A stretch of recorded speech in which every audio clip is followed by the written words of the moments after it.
Rockat's mice lineup has been very successful with the Burst Pro and Burst Core now coming out around 2 years ago, leaving fans of that shape anticipating the move to wireless, and it's exactly what they've done with the Roccat or Roccat Burst Pro Air. In the box, besides getting the mouse itself, you're gonna get a USB-C to USB-A cable, a dongle for that wireless connection, and then also a quick start guide. Besides being wireless, it is almost an absolute spitting image of the Burst Pro wired, having a near identical shape, but the only real difference there being that the sides have been slightly trimmed down, so making it a little bit more of a narrow grip. And although it's not a big change by any means, I still do prefer that slightly wider grip on the wired version. And I'm also probably slightly biased there because I just put in a lot more time with the Burst Pro wired versus the Air. But same thing as with the old one, you still have that nice higher up hump, which meets you really nicely in the back of the palm, so makes it really cozy for a claw grip, which is definitely the main grip style I recommend with the style and shape of the Burst Pro Air, with the hump getting in the way of some other grip styles like a fingertip grip, which works better with the flatter mouse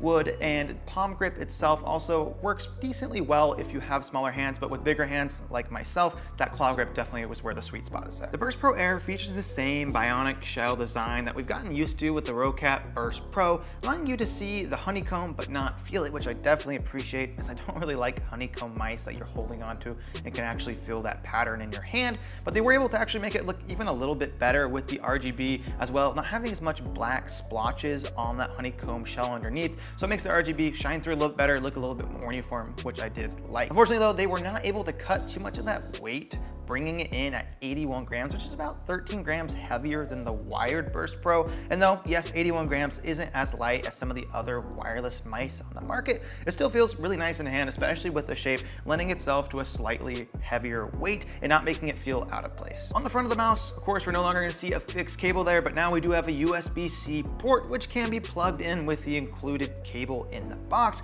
which does work fine. Definitely not the nicest or most flexible cable, but it also does fit other USB-C cables, not only working with Rockat's cable, which is appreciated. Besides that, when you are charging it though, you don't have to use it wired or plugged in, obviously. With the Burst Pro Air having actually two forms of wireless connectivity in there, you can use it in conjunction with that included dongle, which allows for that 2.4 gigahertz wireless connection, which so far for me, been super spot on. And that's with also multiple different wireless dongles plugged into my PC, having no interference between those. But you also have the option of using it in that Bluetooth, which is awesome. So if you want to take it maybe on the road or use it as a travel mouse, that is available for you. But for gaming, you'll definitely want to use it with that dongle for that 2.4 gigahertz wireless connection, as that's just going to be the fastest and most reliable connection there. As far as battery life goes, they say it can get all the way up to 100 hours, which I presume it's with no RGB and Bluetooth. But for me, the RGB on and using it with that wireless dongle, I'm generally having to charge it every 3 to 4 days with a regular amount of use. So not like 8 to 10 hours a day, but maybe around 4 to 6 hours. So do take that into consideration. You're gonna get the same two bigger PTFE feet as the wired Burst Pro, which for me has always provided great consistent glide. And it's the same case with the Burst Pro Air. There is also some storage on the bottom of the mouse for that dongle. If you're wanting to use this mouse on the go, that can definitely come in handy. You're also gonna have a couple buttons or switches down here, with the lower one being your profile switching button, which is used by just tapping. Then above that one, you're gonna have your connectivity button, which is gonna allow you to cycle between your 2.4 gigahertz wireless connection in that top selection mode, or in the very bottom, that'll be for Bluetooth. And if you do have that switch just sitting in the middle position, that's when it's gonna turn off the mouse, and it can also be used in wired when it's in that middle position. The mouse is using Rockat's Owl Eye sensor, which allows for up to 19K DPI adjustment, along with an adjustable lift-off distance, which the sensor, so far for me, really spot on, giving me no issues. The Burst Pro Air is using Rockat's Titan optical switches, which boast all the way up to 100 million click life cycle, which I know I definitely am not gonna be reaching anytime soon. The switches themselves though, feel nice, have a pretty crispy response, in my opinion, are definitely much improved over the old Burst Pros and Burst Core, and their switches that they came with originally. There's almost no post-travel, but there is a little bit of pre-travel in there, but nothing that's really gonna affect your in-game performance.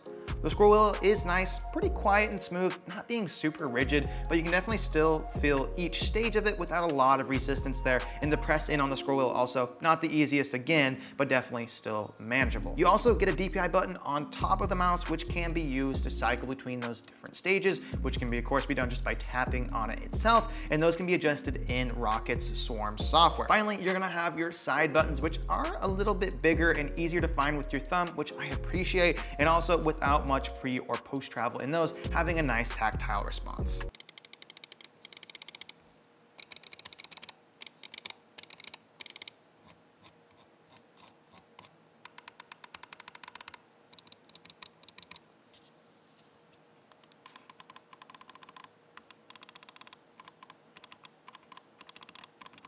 You can get the Roccat Burst Pro Air for $100 on Amazon, which places it in somewhat of a middle ground there as far as the pricing goes on wireless mice nowadays. Not pushing the $150 mark like we see a lot of flagship wireless options, but also not sitting down with some of the more budget options around $50 to $80. So for its pricing, I think it does offer what you'd expect and find that middle ground as far as balance of features and the price, with it having a great shape for that claw style grip, solid build quality, and good wireless performance, along with that Bluetooth option, which might be an attractive feature for some of you guys. And then also, of course, some really cool RGB aesthetics through its bionic shell. Thank you guys so much for watching the video. If you did enjoy it, hit the like button for me, and do consider subscribing for more content just like this. If you're on the search for a mouse, make sure you take a look at some of these ones on the screen.